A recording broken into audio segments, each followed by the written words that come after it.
నమస్కారం. Real news వార్తలకు స్వాగతం. ముందుగా వార్తలోని ముఖ్యాంశాలు. తెలంగాణ నేల నాకు పోరాడే ధైర్యాన్ని ఇచ్చిందన్న పవన్ కళ్యాణ్. పోరాట పటిమ, చైతన్యం, తెగింపు తెలంగాణ నుంచే వచ్చాయన్న పవన్ కళ్యాణ్. రాజకీయాల్లో గెలుపోటములు సహజమన్న పవన్ కళ్యాణ్. పోటీ చేయడం అలవాటు చేసుకోవాలని జన సైనికులకు సూచన.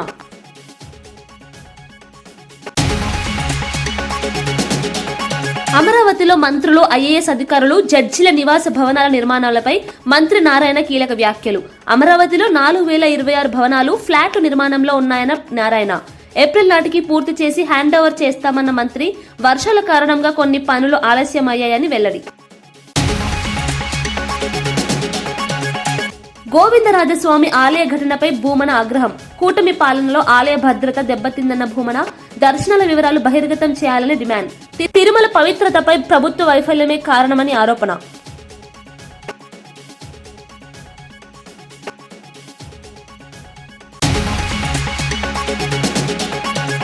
ఇందిరాగాంధీ స్టేడియంలో బుక్ ఫెస్టివల్ ప్రారంభం. పుస్తక సంస్కృతి పెంపే లక్ష్యంగా ధనిక్ భారత్ ఫెస్టివల్. విద్యార్థులు, యువతకు విజ్ఞాన వేదిక బుక్ ఫేర్. డిజిటల్ యుగంలోనూ పుస్తకాలకు ఆదరణ.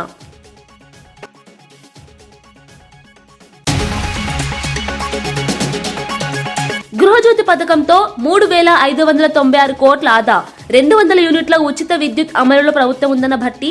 గృహజ్యోతి వల్ల పేద కుటుంబాలకు భారీ ఊరట. ప్రతిపక్ష ఆరోపణలు నిరాధారమన్న భట్టి విక్రమార్క.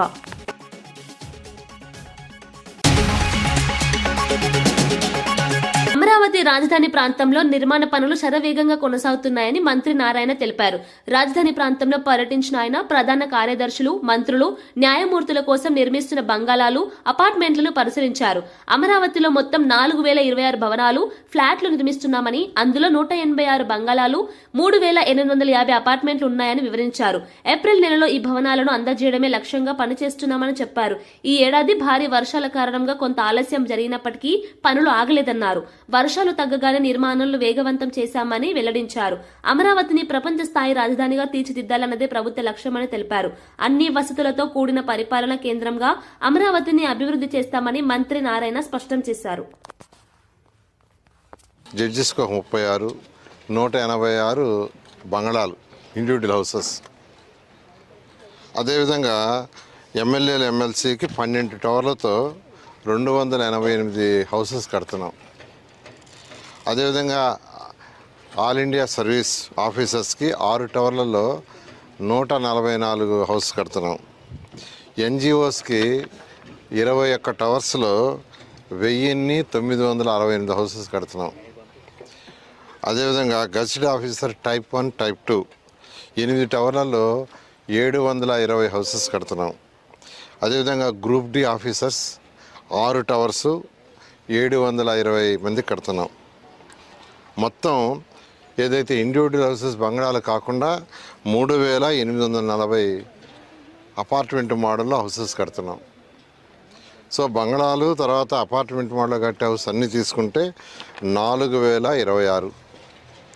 ఇవన్నీ కూడా ఎంతో వేగవంతంగా జరుగుతున్నాయి.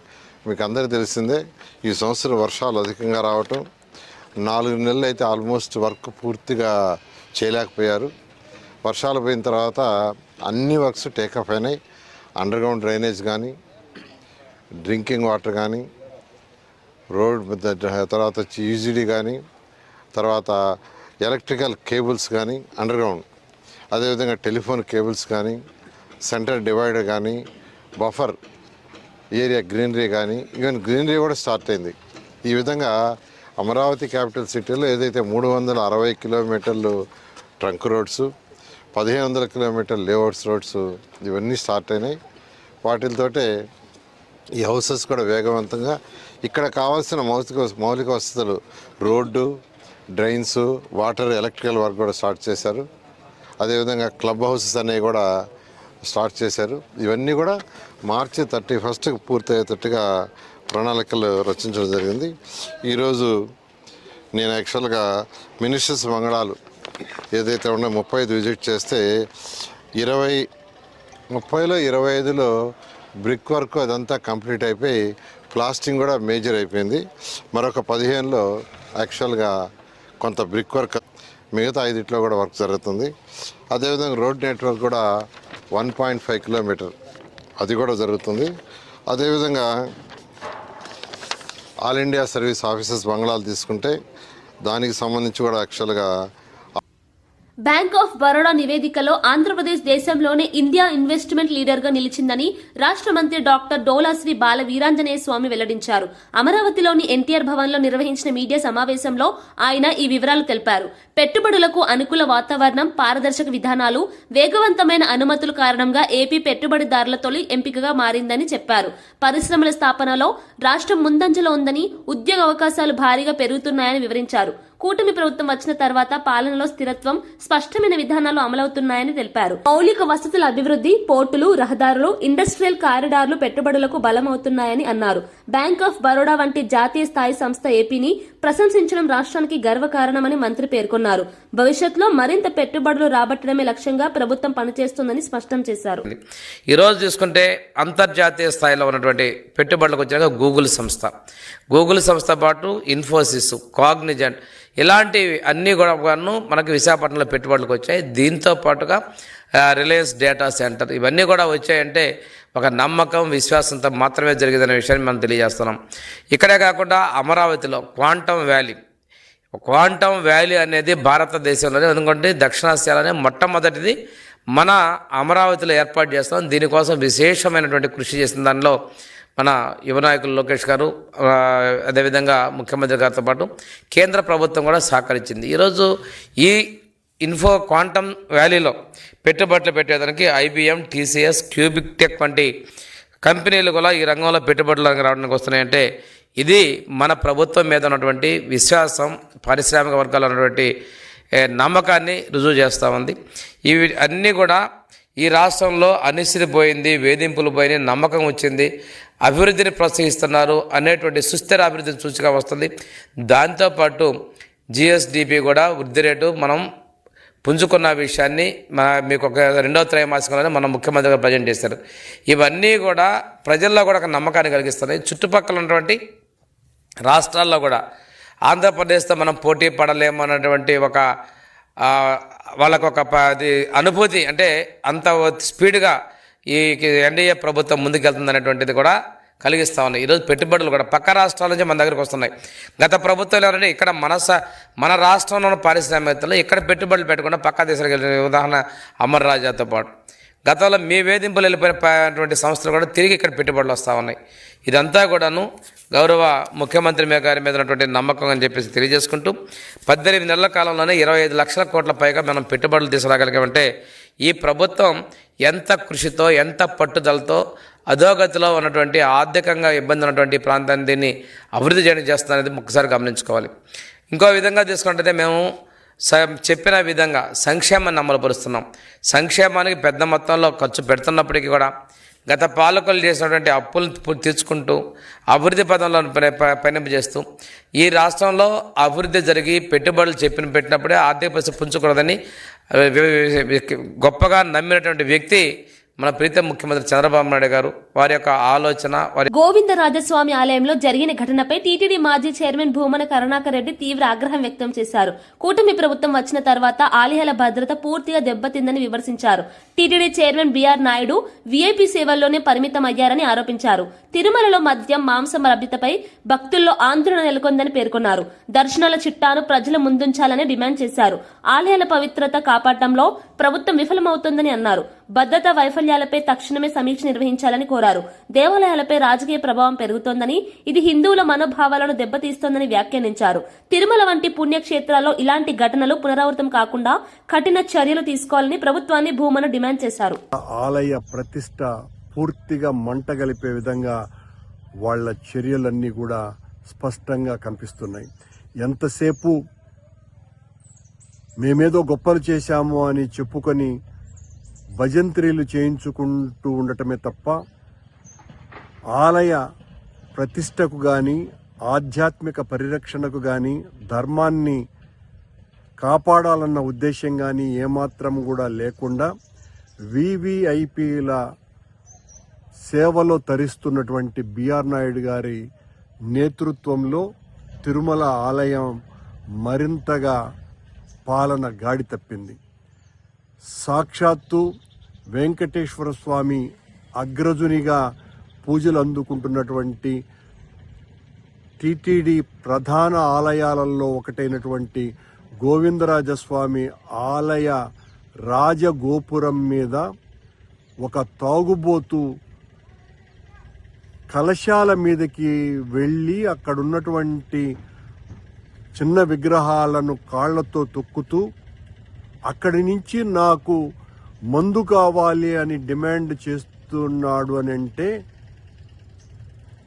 భద్రతా వ్యవస్థ ఎంత దారుణంగా పడిపోయిందో తిరుమల ఆలయంలో టీటీడీ నిర్వహణలో దీన్ని బట్టి చూస్తే చాలా స్పష్టంగా అర్థమైపోతుంది. ఘోరాతి ఘోరమైనటువంటి అపచారం ఇది. మట్ల మహారాజుల కాలంలో నిర్మించినటువంటి రాజగోపురం తిరుపతి పుణ్యక్షేత్రానికే అది ఒక ఐకానిక్ గోపురంగా ఉన్నటువంటి ఆ గోవిందరాజస్వామి రాజగోపురం మీద ఒక తాగుబోతు ఈ రకంగా పైకెక్కి, అందులోనూ ఆ తాగుబోతు పవనానంద స్వాముల వారి వీరాభిమానాన్ని కూడా తెలుస్తోంది. ఎక్కడికి పోతున్నాం? ఇంత కేవలం ఆంగ్ల భాష వల్లే ఉద్యోగాలు రావని, విషయ పరిజ్ఞానం ఉంటేనే కొలువులు లభిస్తాయని సిబిఐ మాజీ జేడీ లక్ష్మీనారాయణ స్పష్టం చేశారు. మాతృభాష అయిన తెలుగు ద్వారా విషయ పరిజ్ఞానం మరింత బలపడుతుందని పేర్కొన్నారు. ప్రపంచంలో వివిధ రంగాల్లో రాణించిన అనేక ప్రముఖులు తమ మాతృభాషలోనే చదువుకున్నారని గుర్తు చేశారు. విద్యార్థులు ఆంగ్ల భాష నేర్చుకోవడం అవసరమే కానీ మాతృభాషను నిర్లక్ష్యం చేయకూడదన్నారు.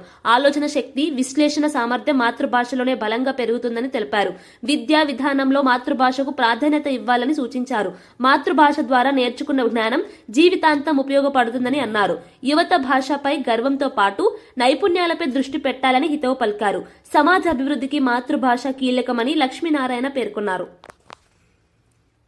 మనకెంత పరిజ్ఞానం ఉంది అని చూసి మీకు ఉద్యోగాలు ఇస్తున్నారు కానీ మీ భాషను చూసి ఇవ్వట్లేదు. ప్రపంచ దేశాలు చూడండి, ఏ దేశాలలో అయితే వాళ్ళ మాతృభాషలో వాళ్ళు మాట్లాడతారో, వాళ్ళు చదువుతారో, వాళ్ళందరూ కూడా అద్భుతంగా ముందుకు వెళుతున్నారు. తెలుగు భాష గురించి, మాతృభాష గురించి, దాని ప్రాధాన్యత ఎంతో ఆలోచించాలి. అందువల్ల జాతీయ విద్యా విధానంలో కూడా 5వ తరగతి వరకు, వీలైతే 8వ తరగతి వరకు మాతృభాష వాడుక భాషలో చదువు చెప్పాలని కేంద్ర ప్రభుత్వం కూడా నిర్ణయించింది.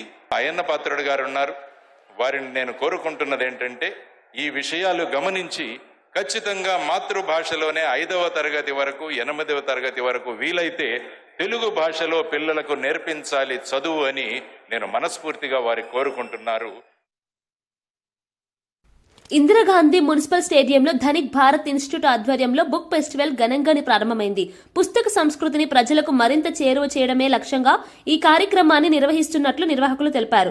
విద్యార్థులు, యువత, పుస్తక ప్రియులకు ఇది గొప్ప వేదికగా నిలుస్తుందని పేర్కొన్నారు. వివిధ రంగాలకు చెందిన పుస్తకాలు, పోటీ పరీక్షల మెటీరియల్, సాహిత్య గ్రంథాలు అందుబాటులో ఉంచారు. పఠన అలవాటు సమాజాన్ని బలోపేతం చేస్తుందని, విజ్ఞానాన్ని పెంపొందిస్తుందని నిర్వాహకులు అన్నారు. కుటుంబ సమేతంగా వచ్చి పుస్తకాలను కొనుగోలు చేస్తున్నారని తెలిపారు. పుస్తక ప్రదర్శనతో పాటు చర్చలు, సాహిత్య సమావేశాలు నిర్వహించనున్నట్లు సమాచారం. డిజిటల్ యుగంలో కూడా పుస్తకాల ప్రాధాన్యత తగ్గలేదని ఈ ఫెస్టివల్ నిరూపిస్తుందని వారు అభిప్రాయపడ్డారు. పాఠకుల నుంచి విశేష స్పందన లభిస్తోందని నిర్వాహకులు తెలిపారు.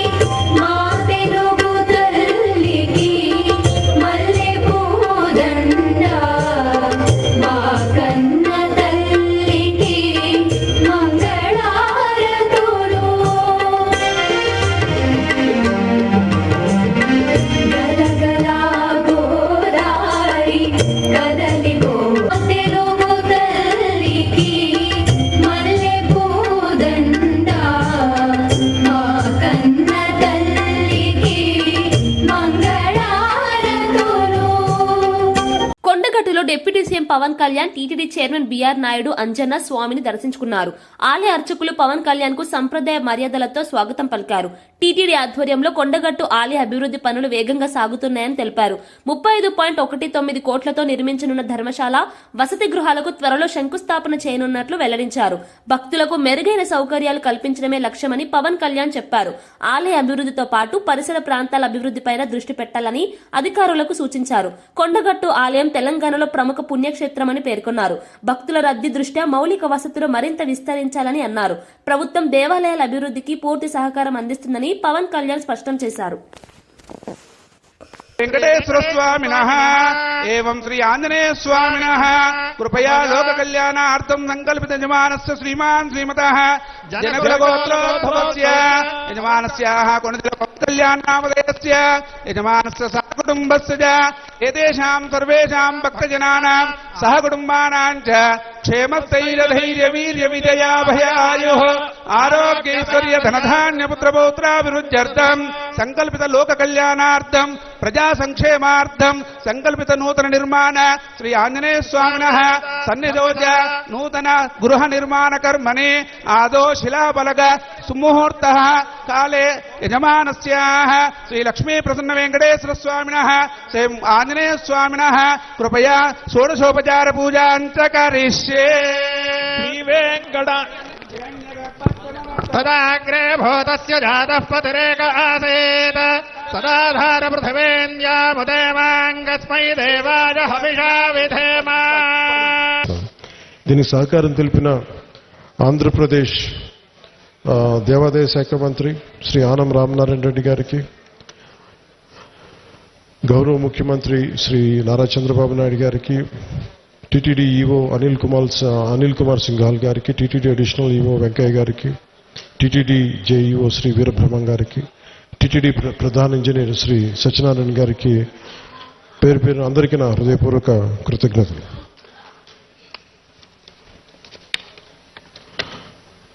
ఈ కార్యక్రమానికి ప్రత్యేకించి madam Shrimati Shailaja Ramaiyer, revenue endowments, handloom, textile, handicraft శాఖ ప్రిన్సిపల్ సెక్రటరీ గారికి నా ప్రత్యేక ధన్యవాదాలు.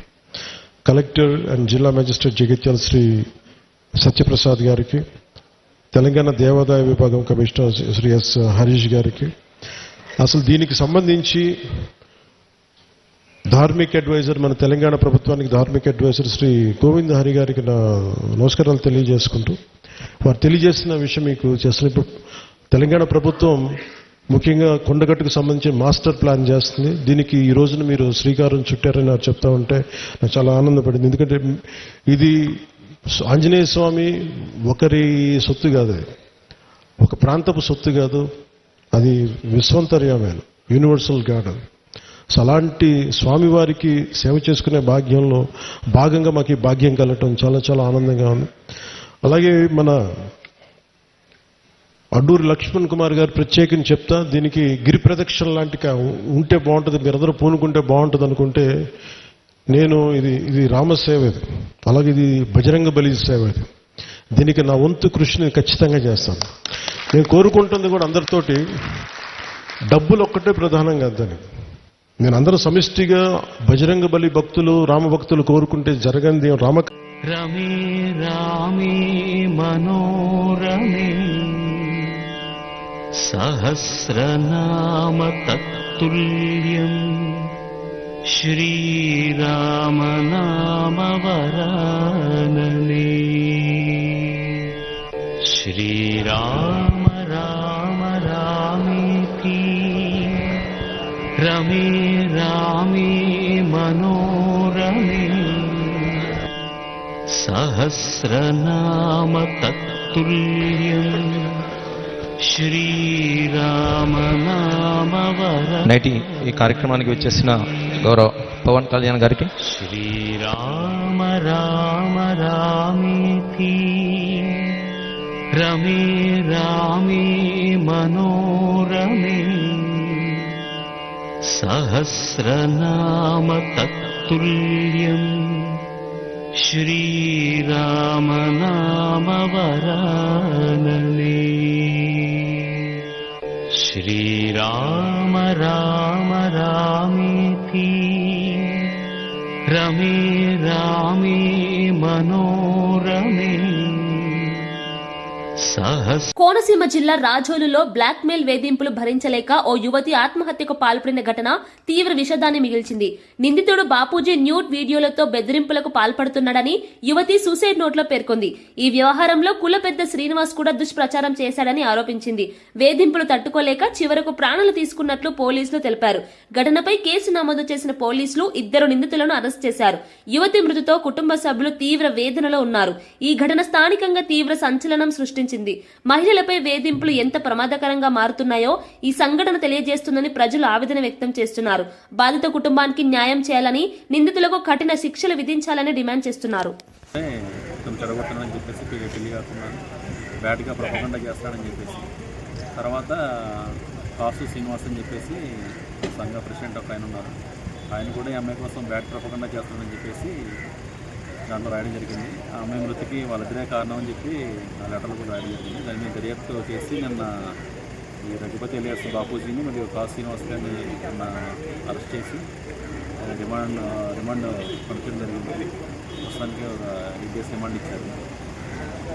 పంచాయతీ ఎన్నికల్లో బీఆర్ఎస్ సిపిఎం కలిసి ఎక్కువ స్థానాలు గెలవడం జీర్ణించుకోలేక ఉప ముఖ్యమంత్రి భట్టి విక్రమార్క సిపిఎం కార్యకర్తలపై అక్రమ కేసులు పెట్టిస్తున్నారని సిపిఎం రాష్ట్ర కార్యదర్శి జాన్ వెస్లీ ఆరోపించారు. మధిర నియోజకవర్గంలో పోలీసులు అధికార యంత్రాంగంతో కలిసి అరాచక పాలన కొనసాగుతోందని విమర్శించారు. ప్రజాస్వామ్యబద్దంగా ఎన్నికల్లో గెలిచిన ప్రతిపక్ష కార్యకర్తలను భయభ్రాంతులకు గురి చేయడమే లక్ష్యంగా ఈ చర్యలు తీసుకుంటున్నారని పేర్కొన్నారు. పోలీసు వ్యవస్థను రాజకీయ ప్రయోజనాల కోసం దుర్వినియోగం చేయడం సరికాదన్నారు. సిపిఎం కార్యకర్తలపై పెట్టిన తప్పుడు కేసులను వెంటనే ఎత్తివేయాలని డిమాండ్ చేశారు. లేదంటే రాష్ట్ర వ్యాప్తంగా ఉద్యమాలను ఉధృతం చేస్తామని హెచ్చరించారు. ప్రజాస్వామ్యంలో భిన్నాభిప్రాయాలకు చోటు ఉండాలని, అధికారంలో ఉన్నవారు సహనంతో వ్యవహరించాలని జాన్ వెస్లీ సూచించారు. ప్రజల తీర్పును గౌరవించకుండా ప్రతిపక్షాన్ని అణిచివేయడం ప్రజాస్వామ్యానికి ముప్పు అని అన్నారు. డివిజన్ కార్యదర్శి గోపాలరావు మీద కేసు పెట్టారు. అట్లాగే ప్రభాకరు ఎరుపాలెం మండలానికి సంబంధించినటువంటి మండల కార్యదర్శి మీద కూడా అక్రమంగా కేసులు పెట్టారు. అట్లాగే ఆలపాడు, ముదుమూరు, తర్వాత వివిధ గ్రామాలకు సంబంధించినటువంటి నాయకుల మీద, కార్యకర్తల మీద, సిపిఎం నాయకులకి తలలు పగిలిన, కాళ్ళు చేతులు విరిగిన, గాయాల పాలైనా సరే వాళ్ళ మీదనే హత్యాయత్నం కేసులు, అట్రాసిటీ కేసులు పెట్టి జైల్లోకి పంపిస్తున్నాడు. ఈ రాష్ట్రంలో కానీ దేశంలో కానీ ఎక్కడైనా దళితుల మీద దాడులు జరిగినా, గిరిజనుల మీద దాడులు జరిగినా, మహిళల మీద అత్యాచారాలు జరిగినా, అనగానటువంటి తరగతుల హక్కుల కోసం పోరాడి అవసరమైతే జైళ్లకు, ప్రాణాలకు తెగించి పోరాడుతున్నటువంటి సిపిఎం నాయకుల మీదనే అక్రమ కేసులు పెట్టి అట్లాగే అట్రాసిటీ కేసులు పాల్పడడం అనేటటువంటిది జరుగుతుంది. ఈ చర్యను సిపిఎం పార్టీ రాష్ట్ర కమిటీ తీవ్రంగా ఖండిస్తుంది. ఇలాంటి పద్ధతుల్లో సిపిఎంను అడ్డుకుంటామని చెప్పి భట్టి విక్రమార్క అనుకుంటే అది తన జీవితంలో జరిగినటువంటి విషయం. ఇటువంటి ప్రతిఘటనలు చేసి రామారావు లాంటి హత్యలు చేసినటువంటి నేపథ్యంలోనే సిపిఎం పార్టీ మధిర నియోజకవర్గంలో మరింత బలపడింది. జగిత్యాల జిల్లా నాచుపల్లి సమీపంలోని బృందావనం రిసార్ట్ లో నూతనంగా ఎన్నికైన సర్పంచ్లతో డిప్యూటీ సీఎం పవన్ కళ్యాణ్ సమావేశమయ్యారు. రాజకీయాల్లో గెలుపు ఓటములు సహజమని, పోటీ చేయడం అలవాటు చేసుకోవాలని పవన్ అన్నారు. తెలంగాణ నుంచి తనకు చైతన్యం, స్ఫూర్తి, పోరాట పటిమ వచ్చాయని పేర్కొన్నారు. అంజన్న సన్నిధి తనను ఎప్పుడూ కాపాడిందని భావోద్వేగంగా చెప్పారు. వ్యక్తిగతంగా రాజకీయాల్లో ఎవరూ శత్రువులు కాదని, పాలసీల ఆధారంగానే పోరాటం చేస్తున్నామని స్పష్టం చేశారు. ప్రజలకు సేవ చేయడమే లక్ష్యంగా పనిచేయాలని సర్పంచ్లకు సూచించారు. 100 మైళ్ల ప్రయాణం కూడా ఒక్క అడుగుతోనే ప్రారంభమవుతుందని, చిన్న ప్రయత్నాలే పెద్ద మార్పులకు దారి తీస్తాయని తెలిపారు. గ్రామ అభివృద్ధిలో సర్పంచ్ల పాత్ర కీలకమని, ప్రజల నమ్మకాన్ని నిలబెట్టుకోవాలని పవన్ కళ్యాణ్ హితవు పలికారు. మన వంతు, మన నేల, మన దేశం, మన తెలంగాణ, మన తెలుగు నేల, దానికి జనసేన తరపు నుంచి మనం ఏం చేయాలో అందరం కలిసికట్టుగా మనకి వ్యక్తిగతంగా ఎవరు శత్రువులు ఉంటాయి కానీ పాలసీ పరంగా విభేదాలు ఉంటాయి తప్ప శత్రువులు పాలసీ పరంగానే విభేదాలు ఉంటాయి. ఇంతకుమించి బెటర్ పాలసీ చేయొచ్చు, ఇట్లా చేయొచ్చు. అదే నేను నడిపిస్తా చూపించాను. ఇప్పుడు మీరు కూడా అదే బాటలో నడవాలని మనస్ఫూర్తిగా. అంటే మీరు ప్రజలకి చాలా కొత్త నాయకత్వం కావాలి. అది మీ చేతిలో ఉంది, ఆడపడుచుల చేతిలో ఉంది, యువత చేతిలో ఉంది. ఈ రోజున ఈ రూమ్లో ఒక 140 మంది 150 మంది ఉండొచ్చు. ఎంత పెద్ద ప్రయాణమైనా సరే ఒక్క అడుగుతూనే మొదలవుతుంది. ఈ రోజున మనం చాలా దివ్యక్షేత్రం కొండగట్లు పునర్జన్మనిచ్చిన నాకు కొండగట్లో మొదలు పెడుతుంది. అందరికీ మనస్ఫూర్తిగా స్వామివారు అందరూ హనుమాన్జీ తరఫున మన హనుమాన్జీ ఆశీస్సులు మీ అందరికీ ఉండాలి. భవిష్యత్తులో మీరు మరింత ఉన్నత స్థానానికి వెళ్ళాలి. పోటీ చేయడం గెలుపోవడం మన చేతిలో లేదు, పోటీ చేయడం అంటే మన చేతిలో ఉంది. సత్తా పోరాటం చేసే సత్తా మన చేతిలో. మీ పేరేంటమ్మా? నరసింహ. ఏ పంచాయతీ? మక్కల్ నారాయణఖేడా. గృహజ్యోతి పథకం ద్వారా పేద కుటుంబాలకు ఇప్పటి వరకు 3,593 కోట్ల మేర ఆదా జరిగిందని ఉప ముఖ్యమంత్రి భట్టి విక్రమార్క వెల్లడించారు. ఎన్నికల్లో ఇచ్చిన హామీ మేరకు 200 యూనిట్ల ఉచిత విద్యుత్ పథకాన్ని ప్రభుత్వం సమర్థవంతంగా అమలు చేస్తోందని తెలిపారు. ఈ పథకం వల్ల లక్షలాది కుటుంబాలపై ఆర్థిక భారం తగ్గిందని చెప్పారు. పెరుగుతున్న విద్యుత్ ధరల మధ్య పేదలకు ఇది పెద్ద ఊరటనిచ్చిందన్నారు. ప్రభుత్వ ఖజానాపై భారమైనప్పటికీ ప్రజల సంక్షేమానికే ప్రాధాన్యత ఇస్తున్నామని వివరించారు. విద్యుత్ సంస్థలకు సకాలంలో చెల్లింపులు చేస్తూ వ్యవస్థను బలోపేతం చేస్తున్నామని తెలిపారు. ప్రతిపక్షాలు చేస్తున్న ఆరోపణలు నిరాధారమని కొట్టిపారేశారు. గృహజ్యోతి పథకం వల్ల మహిళలు, వృద్ధులు ఎక్కువగా లబ్ధి పొందుతున్నారని పేర్కొన్నారు. భవిష్యత్తులో కూడా సంక్షేమ పథకాలను కొనసాగిస్తామని భట్టి విక్రమార్క స్పష్టం చేశారు. ఈ పథకాన్ని అమలు చేస్తా ఉన్నాం అధ్యక్ష. వెరసి మొత్తంగా రాష్ట్రంలో 52,82,498 కుటుంబాలకి ఈరోజు ఉచితంగా అంటే వారు కట్టాల్సిన బిల్లుల్ని వారి తరఫున రాష్ట్ర ప్రభుత్వం ఈ ఎస్పీడీసీఎల్కి, ఎన్పీడీసీఎల్కి బిల్లులు చెల్లిస్తూ ఉంది అధ్యక్ష. ఇప్పుడు ఈ పథకాన్ని అమల్లో తీసుకొచ్చిన దగ్గర నుంచి 2025 డిసెంబర్ వరకు రాష్ట్ర ప్రభుత్వం 3,593 కోట్ల రూపాయలని ప్రజల పక్షాన రాష్ట్ర ప్రభుత్వం వారు చెల్లించింది అధ్యక్ష. ఈ ఆదా చేసినటువంటి 3,593 కోట్ల రూపాయలు వాళ్ళ కుటుంబాలు ఎదగటానికి, వాళ్ళ పిల్లలు చదివించుకోవటానికి, వాళ్ళు ఆర్థికంగా నిలదొక్కుకోవటానికి ఉపయోగపడినందుకు ఈ రాష్ట్ర ప్రభుత్వం ఈరోజు చాలా సంతోషిస్తూ ఉంది అధ్యక్ష. ఇప్పటివరకే కాదు, భవిష్యత్తులో కూడా మేము ఈ పథకాన్ని కొనసాగిస్తాం. 200 యూనిట్లు ఉచితంగా రాష్ట్ర ప్రజలకు మేము ఇచ్చినటువంటి మాట ప్రకారం ఇస్తూ ఉంటాం. వార్తలు ముగించే ముందు ముఖ్యాంశాలు మరోసారి. తెలంగాణ నేల నాకు పోరాడే ధైర్యాన్ని ఇచ్చిందన్న పవన్ కళ్యాణ్. పోరాట పటిమ, చైతన్యం, తెగింపు తెలంగాణ నుంచే వచ్చాయన్న పవన్ కళ్యాణ్. రాజకీయాల్లో గెలుపోటములు సహజమన్న పవన్ కళ్యాణ్. పోటీ చేయడం అలవాటు చేసుకోవాలని జన సైనికులకు సూచన.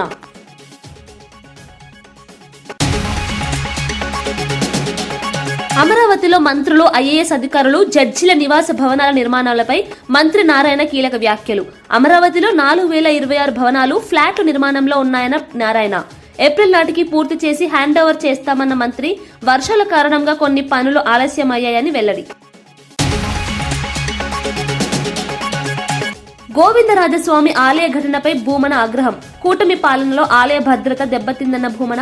దర్శనాల వివరాలు బహిర్గతం చేయాలని డిమాండ్. తిరుమల పవిత్రతపై ప్రభుత్వ వైఫల్యమే కారణమని ఆరోపణ.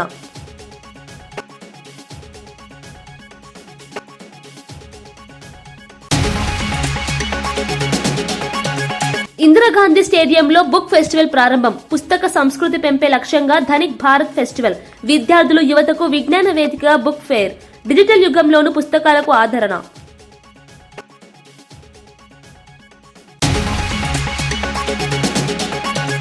గృహజ్యోతి పథకంతో 3,596 కోట్ల ఆదా.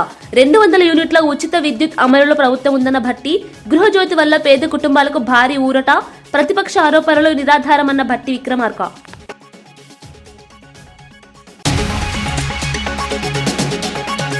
ఇవి ఈనాటి వార్తా విశేషాలు. మరో బులెటిన్లో మళ్ళీ కలుద్దాం. నమస్కారం.